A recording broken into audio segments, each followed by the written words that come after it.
पांचाल नगरी के आकाश में ढोल नगाड़े गूंज रहे थे। राजा द्रुपद ने विशाल यज्ञ करवाया। उनकी आंखों में जलते हुए अग्नि की तरह प्रतिशोध था।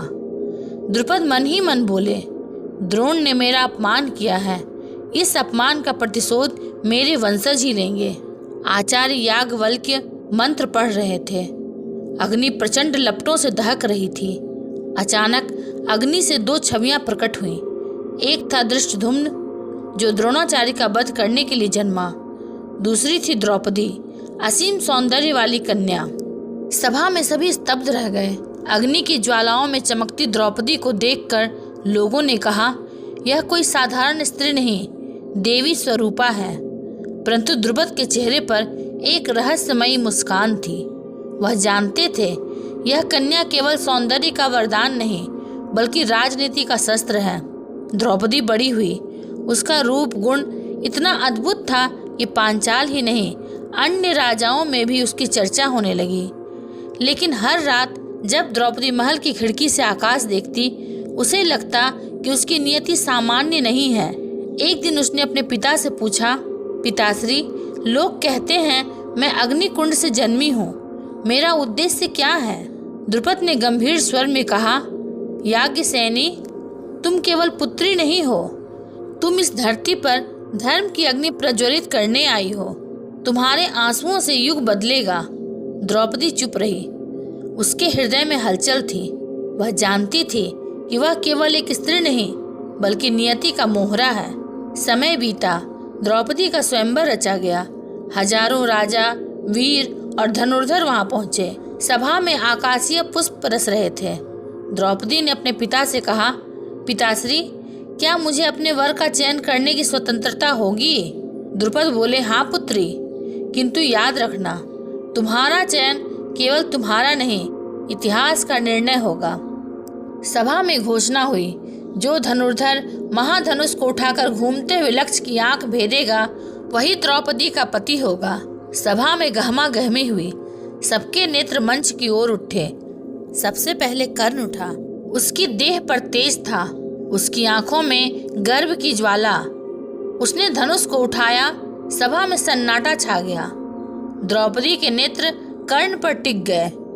उसके हृदय में एक स्वर गूंजा, यह पुरुष ही मेरे योग्य है। लेकिन तभी एक आवाज गूंजी, सूत पुत्र को द्रौपदी वरमाला नहीं दे सकती। यह आवाज स्वयं द्रौपदी की थी। सभा स्तब्ध रह गई। कर्ण का हाथ कांपा। उसकी आंखों में अपमान की आग जल उठी। वह बोला, याज्ञसेनी, तुम्हारे सौंदर्य का आदर है, परंतु आज तुमने अपने हृदय की सच्चाई को समाज की जंजीरों में कैद कर दिया। द्रौपदी के भीतर द्वंद्व चल रहा था। उसका हृदय कर्ण की ओर था, परंतु उसके होठों से निकले शब्द समाज के डर से उपजे थे। यही था उसका पहला काला सच। सभा में कर्ण बैठ चुका था, अपमान की आग में जलता हुआ। अब बारी थी अन्य राजाओं की। कोई धनुष उठा न पाया, कोई खींचते ही असफल हो गया। सभा में अचानक एक ब्राह्मण वेशधारी युवक आगे बढ़ा। वह अर्जुन था, लेकिन किसी को उसका परिचय नहीं पता था। लोग फुसफुसाने लगे, क्या यह ब्राह्मण इस महाधनुष को उठा पाएगा? अर्जुन ने शांत नेत्रों से लक्ष्य की ओर देखा। उसने सहज भाव से धनुष उठाया, प्रत्यंचा चढ़ाई और घूमते हुए चक्र के भीतर मछली की आंख भेद दी। सभा में शंखनाद गूंजा। द्रुपद प्रसन्न हुए, पर द्रौपदी की आंखों में मिश्रित भाव थे।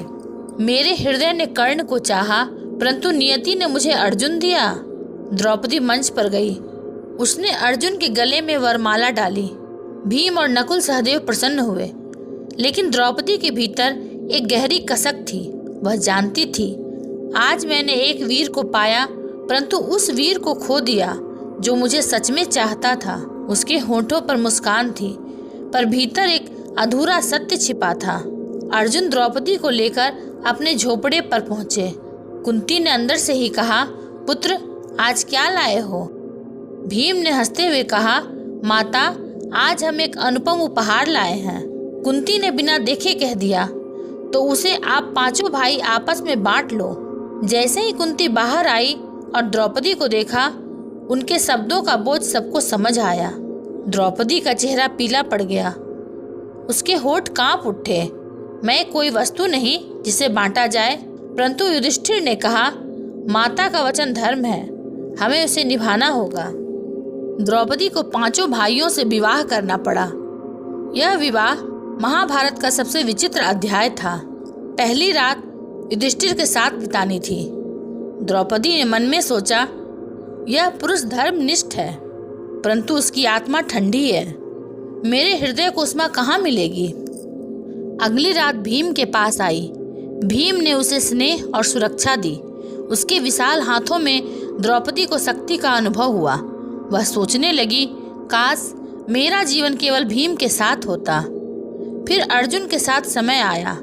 अर्जुन का तेज और वीरता उसे आकर्षित करते, परंतु कहीं भीतर कर्ण की छवि अब उसे खींचती थी। नकुल और सहदेव उसके लिए केवल औपचारिकता रह गए। वह उनके साथ रही, परंतु हृदय से नहीं। रात के सन्नाटे में द्रौपदी अक्सर रो पड़ती। वह श्री कृष्ण से मन ही मन कहती, माधव, यह कैसी नियति है। मैं अग्निकुंड से जन्मी थी, क्या केवल 5 पतियों की दासी बनने के लिए। श्री कृष्ण उसके मन की पीड़ा सुनते हुए कहते, याज्ञसेनी, यह तेरी नियति नहीं, यह तेरी परीक्षा है। तुझे 5 पतियों का बंधन सहना होगा, क्योंकि तेरे आंसुओं से ही भविष्य का युद्ध जन्म लेगा। द्रौपदी चुप हो जाती, परंतु उसके भीतर यह काला सच बार बार गूंजता, मैं किसी एक की पत्नी नहीं, 5 की रानी हूँ, परंतु भीतर से किसी की भी नहीं। इंद्रप्रस्थ नगरी जब पांडवों ने बसाई तो द्रौपदी उसकी रानी बनी। उसकी चमक, उसकी बुद्धिमत्ता, उसकी उपस्थिति सब मिलकर कौरवों के लिए ईर्ष्या का कारण बने। एक दिन दुर्योधन महल में आया। माया सभा की अद्भुत रचना देखकर वह चकित हो गया। अचानक उसने एक झील को भूमि समझकर उसमें कदम रख दिया और पूरा भीग गया।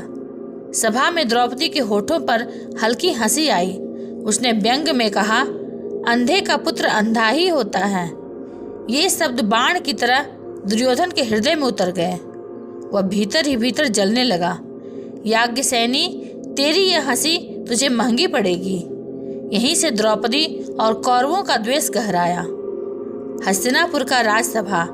शकुनी ने पासे फेंके और युधिष्ठिर बार बार हारते गए। पहले राज्य, फिर भाई, फिर स्वयं को भी हार गए और अंत में मैं द्रौपदी को दांव पर लगाता हूँ। सभा में सन्नाटा छा गया। द्रौपदी को लाकर सभा में खड़ा कर दिया गया। वह कांपते स्वर में बोली, राजसभा, बताइए, जिस पति ने पहले ही स्वयं को हार दिया, क्या उसे मुझे दांव पर लगाने का अधिकार था। सभा मौन रही।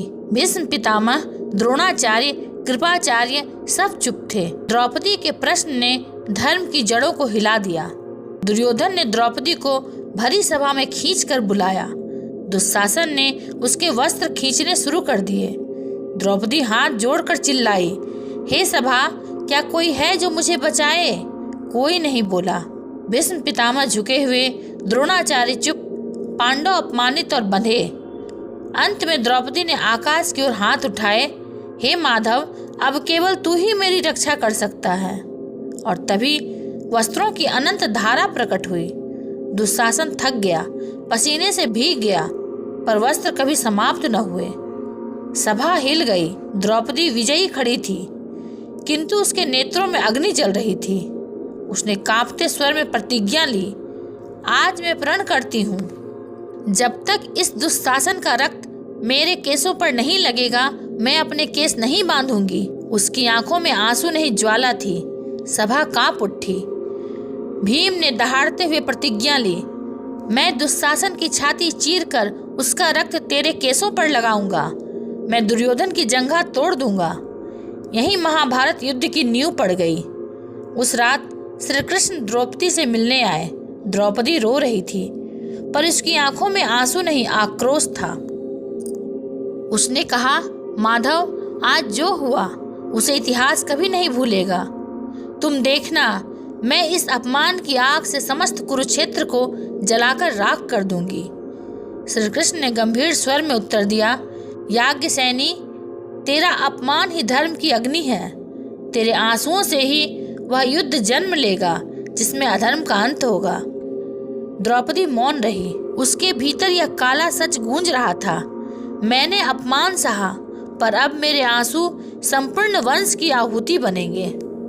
अगर आपको यह वीडियो पसंद आया हो तो इसे लाइक, हाइप और सब्सक्राइब अवश्य करेंगे। ये महाभारत सिर्फ युद्ध की नहीं, जीवन के ज्ञान की कहानी है। मिलेंगे अगले प्रसंग के साथ। तब तक के लिए धन्यवाद।